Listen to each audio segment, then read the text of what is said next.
at big hotels and spending a lot of money, and like, what's the point? Building big temples with $1 million budgets and like this. And, oh, geez, $500,000 disappeared into my personal bank account. How did that happen? And then they spend it on traveling and opulence. What is this? This is asat trishna. This is precisely the thirst for material things. So be very careful of this anartha. And finally, hridaya daurbalya. Hridaya means of the heart. And daurbalya means weakness. Bal means strength. Balya means someone who's strong. But dur means difficult or hard. So this could be translated either weakness of heart or hardness of heart. Either way, it has the same effect. If one's heart becomes hard, then what's the question of love? What's the question?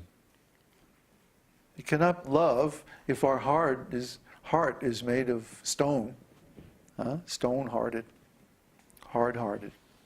It's not possible to love. Little children can love easily because their heart's still soft. They haven't had so many bad experiences in life. And so they naturally tend to love. But then when people grow up and they become cynical, and maybe they have some bad experiences in life, and their heart becomes hard. And so they don't trust easily, they're not affectionate, they become hard-hearted. Well, a hard-hearted person can't really engage in devotional service because if you can't love Krishna, who can you love? Krishna is the most lovable, most attractive, cutest, most affectionate, most loving, most merciful person. If you can't love Krishna, then forget it. But the thing is, love doesn't turn on and off like a faucet, So if you can't love in people around you in this material world, then how are you going to love Krishna? That when we go in the temple, then all of a sudden we turn it on and, I love you. And then we come out of the temple and turn it off. And then, where's my money? You can't have it both ways. Either your heart is hard or it's soft. It's not something you can turn on and off like, it's not a machine. It's not mechanical. So if someone is soft-hearted, they're going to be soft-hearted all the time. In their dealings, they're going to be very easy and very merciful and very truthful and straightforward. They're not going to be, they're not going to give people a hard time for no reason at all, just because of bad attitude, If they do give someone a hard time, it's because there's a long history of dealings between them, and they're trying to mercifully change some of the person's attitudes or activities. So just like, when a spiritual master chastises a disciple, he's not doing it out of hardness of heart. He's doing it because he cares. Just like when a mother or father chastises a child, they don't want the child to develop bad qualities or bad attitudes. So they chastise the child, and of course, the stock line is, this hurts me more than it hurts you. But really, it's true. We don't like to yell at people, but if they're, on the verge of making some horrible mistake, then it's really important that we correct them. So sometimes we have to do that, but we don't like to. Okay, so now we have 4 kinds of anarthas. 4 kinds are svarup bhrama, which means illusion regarding one's eternal identity. Asat trishna, which means thirst for material things. Aparada, which means offenses. and hridaya daurbalya, which means weakness of heart or hardness of heart. So now each one of these is divided into further subdivisions. Svarupa Brahma is of 4 kinds. Svatattva Brahma, which is also called Jiva Swarup Brahma, which means illusion about one's own spiritual identity. Now, what does that mean? Well, when people think that I am this body, or I am a member of this family, or I am a citizen of this country, or I am male, or I'm female, or I am, this kind of person, that kind. I'm strong, I'm weak, I'm poor, I'm rich, I'm young, I'm old, I'm this, I'm that. This is illusion about one's real identity. We're not situated in our real spiritual identity. Instead, we are accepting some temporary qualities, some temporary identities, some material idea of who we are.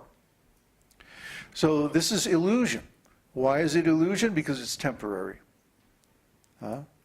Now my body is getting old, but before it was young.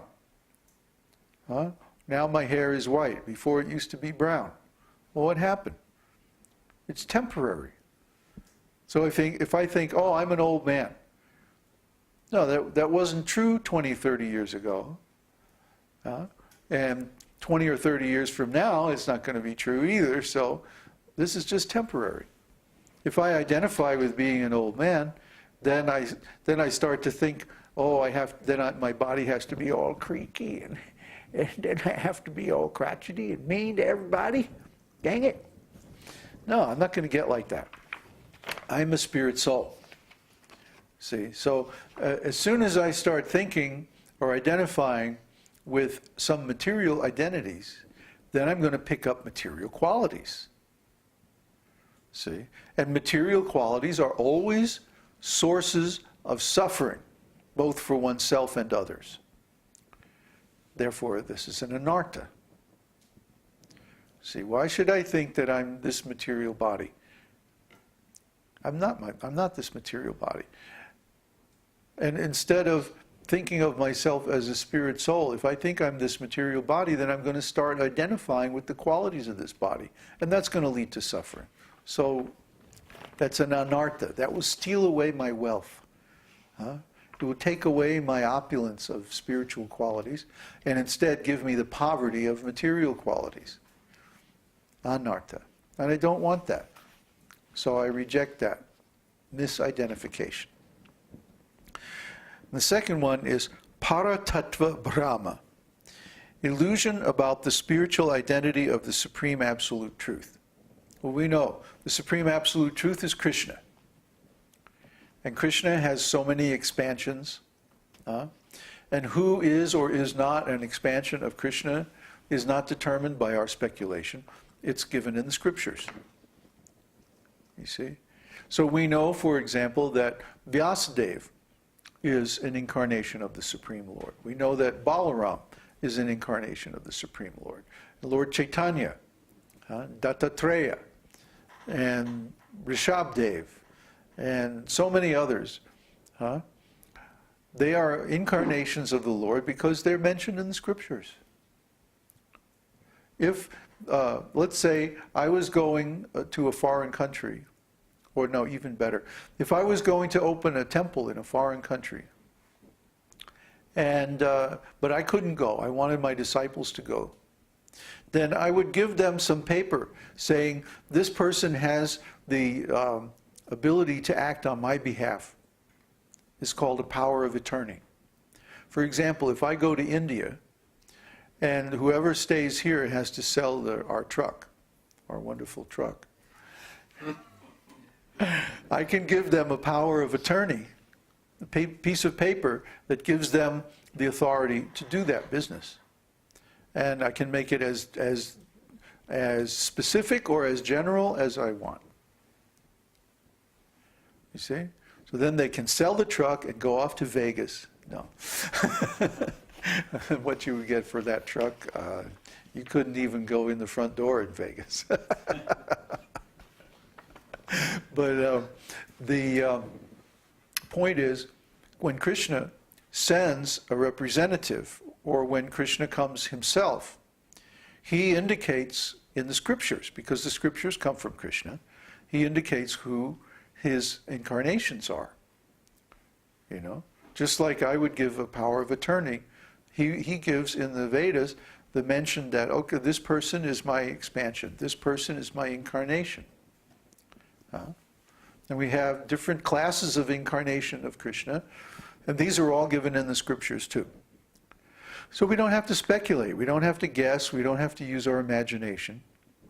And certainly we don't ever want to make a false claim to be an incarnation of Krishna if we're not. Just like the biggest problem early on in Srila Prabhupada's